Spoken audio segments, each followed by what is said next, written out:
So the heat is really affecting me. It's like not even that hot out. It's humid though. It's like 25 degrees, I feel like, or something. Actually, it's probably not even that hot out because it's only like 8 in the morning, but the humidity is really affecting me.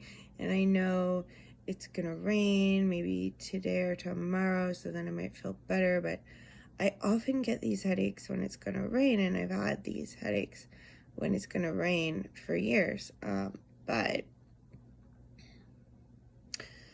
I do think they're getting worse these days, and that's what I can't quite figure out. It does seem like there's some kind of process going on with this sound in my head, where it will kind of, I'll strain myself in whatever way, and like right now I'm straining a little bit just talking, so my eyeball's hurting. And it wasn't until I started talking. But when you've had chronic pain for so long, and like it's like in so many places, you really do just, you pretty much ignore most of it until it gets to the point where you're like, wait, I can't do anything. I'm like, my quality of life is affected here. So this is why things seem kind of urgent right now. This is where I'm at. Something changed in the past year with the pressure in my head and what goes on with that, and the earaches and the eye pain and all of those symptoms that I just don't think are MS. I think they're more like intracranial pressure, high pressure type symptoms.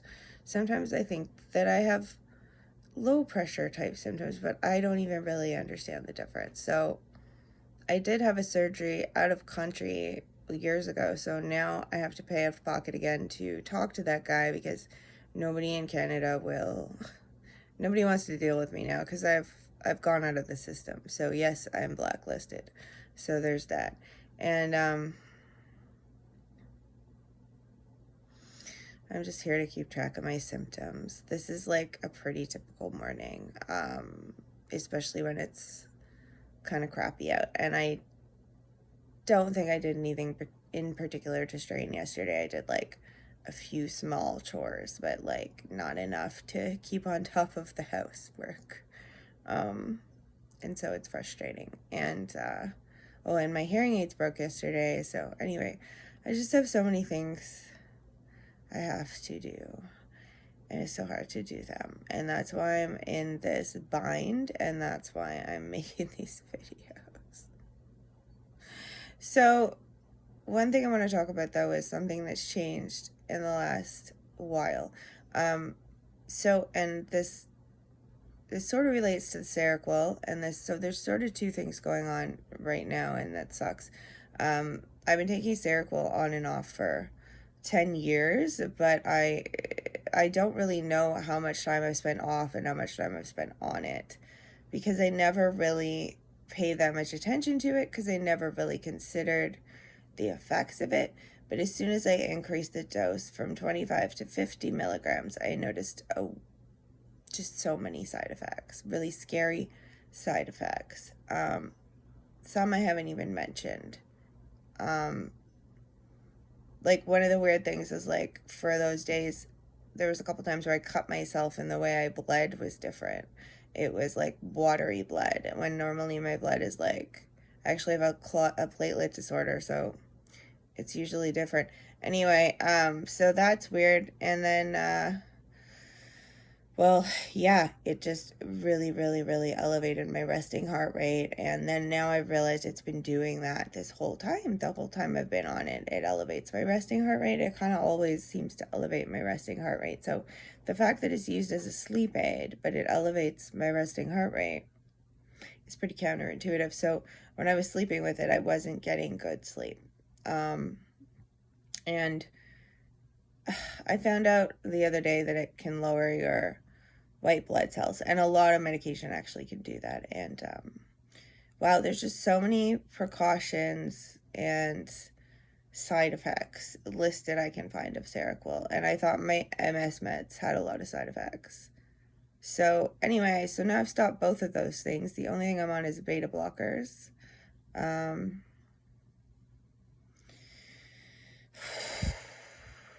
having a really bad headache, but it's not the worst headache I've had. But it's totally related to the weather. It's not from straining. Like, if it was from straining, it would be worse, and I would have the curtains drawn. So that probably doesn't make any sense, but to me, that's the pattern, and that's what I'm trying to keep track of.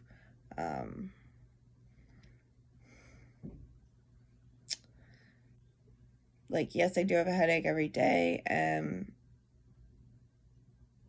Sometimes it's really not that bad, and I can control it with, ibuprofen and stuff a little bit. Like, well, not control it, but take the edge off of it, I should say. And I can't take that every day, though, because it affects my stomach. And I don't know where I'm going with this. I started the group meditation I was doing last year every single day without a fail, every day. It really helped me because, meditation helps, relaxation helps, calming your nervous system helps, right? But yesterday I did it, and it was difficult because I have the involuntary movement every time I really relax.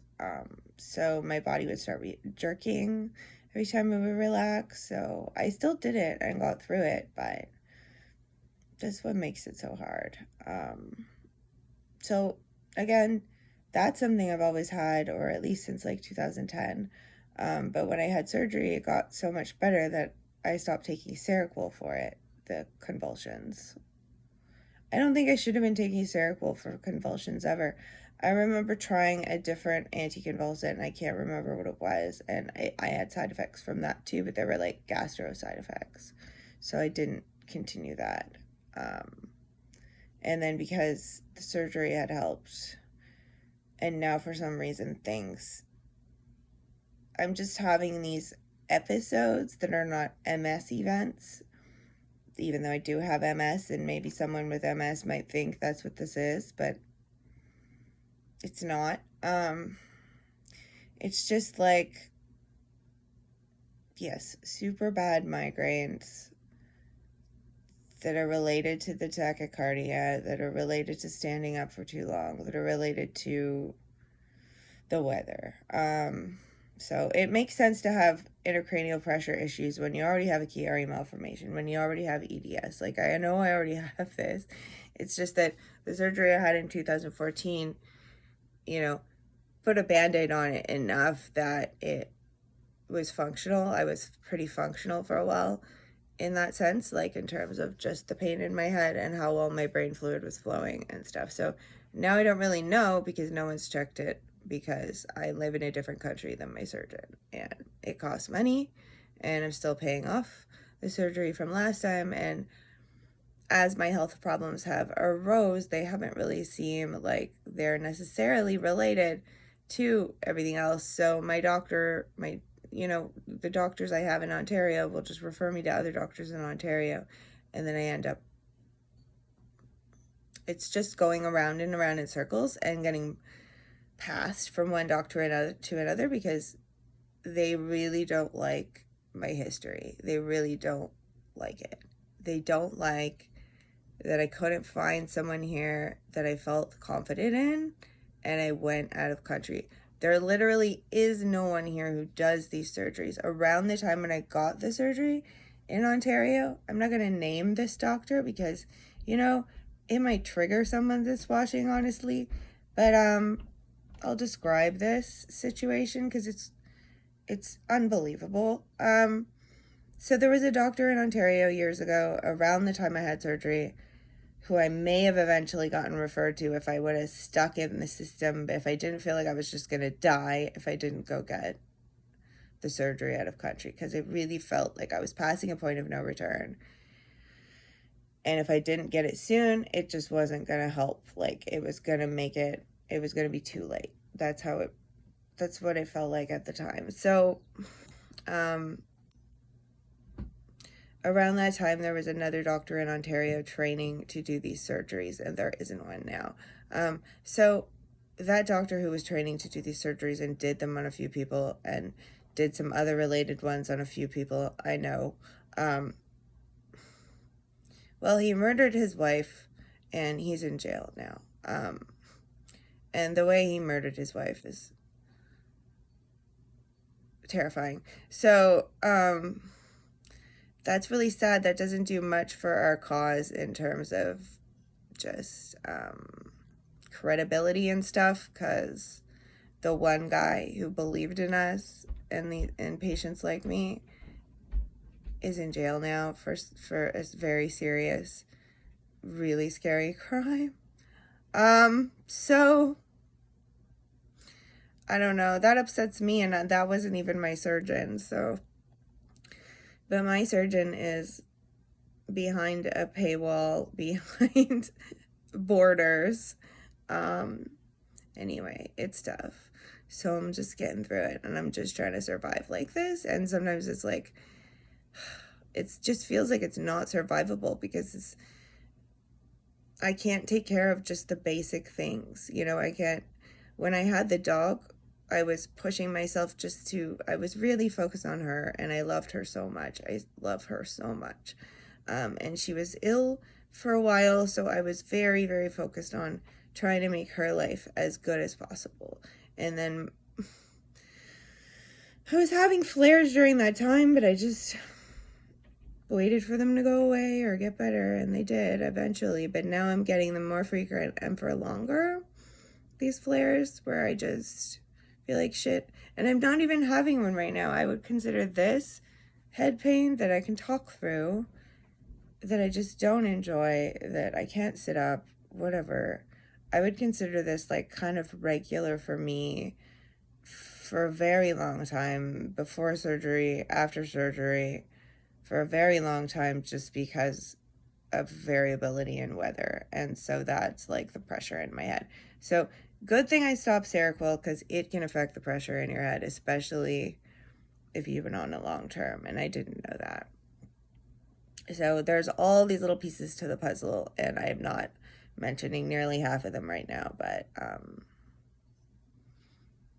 that's where I'm at with this. So I'm just making a note of how I'm feeling today. And I'm not going to keep doing this every day, but it's helpful for now for me. So, yeah. Thanks for listening.